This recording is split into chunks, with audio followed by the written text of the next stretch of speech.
Friends, आज हम लेकर के आए हैं एक बहुत ही प्यारी कहानी, व्यापारी का बेटा और अचल संपत्ति। किसी शहर में जीर्णधन नाम का एक व्यापारी रहता था। उसके व्यापार में बहुत समय से घाटा हो रहा था, इसीलिए वह सोचने लगा कि कहीं और जाकर धन कमाया जाए। उसने अपनी पैतृक संपत्ति अर्थात लोहे की भारी तराजू को एक व्यापारी के पास गिरवी रखा और उससे थोड़ा सा धन लेकर दूसरे देश चला गया। बहुत मेहनत करके कुछ सालों में वह धनी हो गया और अपने शहर वापस लौट आया। लौटकर वह व्यापारी के पास गया और उससे बोला, श्रीमान, मैं जो धन आपसे ले गया था वह आप लेकर मेरा तराजू मुझे वापस दें। उसने उस तराजू के बदले बहुत कम धन दिया हुआ था।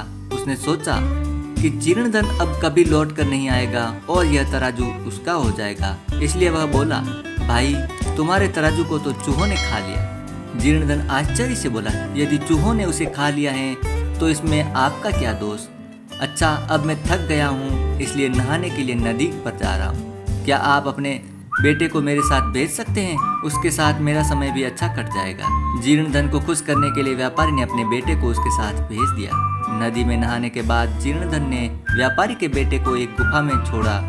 गुफा को एक बड़े पत्थर से ढक दिया और चुपचाप अपने घर चला गया। व्यापारी अपने बेटे और जीर्ण धन का इंतजार कर रहा था। जब वे बहुत देर तक नहीं आए, तब व्यापारी जीर्णधन के घर गया और उसे वहां अकेला देखकर उससे पूछा, मित्र, तुम नहाकर कब लौटे और मेरा बेटा कहाँ है? जीर्णधन धीरे से बोला, ओहो, मुझे आए हुए तो बहुत देर हो गई, लेकिन मैं तुम्हारे बेटे को वापस नहीं ला पाया। व्यापारी ने पूछा, क्यों? जीर्णधन बोला, जब मैं नदी में नहाने गया तब मैं तुम्हारे बेटे को नदी किनारे छोड़ दिया था।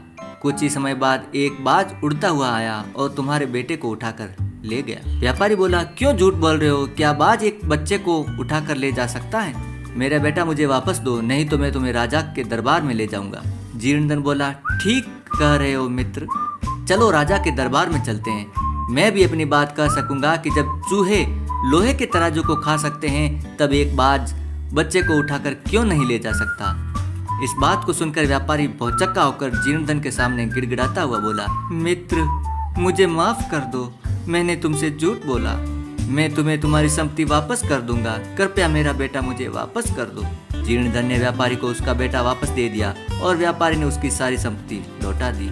दोस्तों, इस कहानी से हमें ये शिक्षा मिलती है, जीवन में कभी कभी जैसे को तैसा करना पड़ता है। और इसी के साथ ये कहानी यहीं समाप्त होती है। आपको ये कहानी कैसी लगी कमेंट करके जरूर बताइएगा। चैनल पर पहली बार हो तो चैनल को जरूर सब्सक्राइब करें। मिलते हैं अगले वीडियो में।